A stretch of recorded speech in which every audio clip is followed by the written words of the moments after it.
BRS Congress పార్టీలు తెలంగాణ విమోచన దినోత్సవాన్ని మర్చిపోయామని కేంద్ర మంత్రి బండి సంజయ్ విమర్శించారు. గతంలో బీఆర్ఎస్ ఈ దినోత్సవాన్ని విస్మరిస్తే ఇప్పుడు రేవంత్ రెడ్డి దాన్ని కొనసాగిస్తున్నారని మండిపడ్డారు. ఎంఐఎం పార్టీకి బీఆర్ఎస్ కాంగ్రెస్ పార్టీలు భయపడుతున్నాయని ఆయన ఆరోపించారు.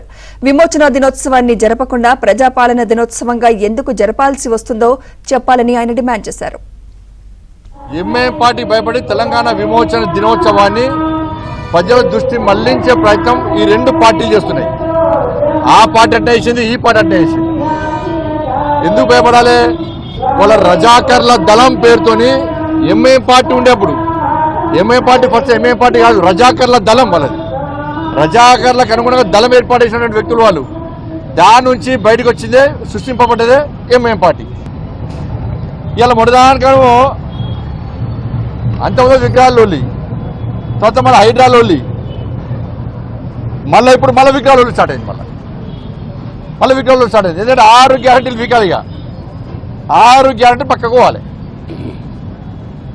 అంటే రెండు పార్టీలు కలిసి ఎట్లా డ్రామాలు ఆడుతున్నాయంటే, ఎందుకంటే వీళ్ళ ఫోన్ ట్యాపింగ్ కేసు వాళ్ళ చేతులు ఉన్నది, ఓటు ఉన్నాడు కేసు వీళ్ళ దగ్గర ఉన్నది. ఏ వెనుక వాళ్ళే ప్రజల లోపల భారతీయ జనతా పార్టీ మీద విశ్వాస నమ్మకంతో ఉన్నారు.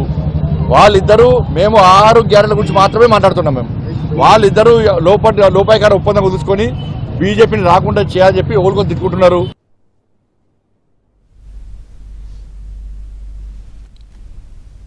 సెప్టెంబర్ 17ను విమోచన దినోత్సవాన్ని జరపకుండా ప్రజాపాలన పేరుతో సీఎం రేవంత్ రెడ్డి ఊగిసలాడుతున్నారని బీజేపీ జాతీయ నేత లక్ష్మణ్ ఆరోపించారు.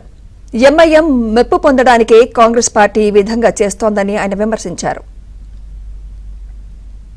ఈ తెలంగాణ రాష్ట్రమే లేకుండా ఉంటే, ఇది వేరే దేశంగా మారినట్టయితే మరి మీ పరిస్థితి ఇప్పటికైనా ఉత్తర కుమార ప్రగల్భాలు మానుకొని ఇవాళ తెలంగాణ ప్రజల గౌరవార్థం నరేంద్ర మోడీ ప్రభుత్వం గత 3 సంవత్సరాలుగా వాళ్ళు చేసిన పోరాటానికి గౌరవిస్తూ గుర్తిస్తూ తెలంగాణ విమోచన దినోత్సవాన్ని ఇవాళ మేము గర్వంగా ఘనంగా జరుపుతున్నాం.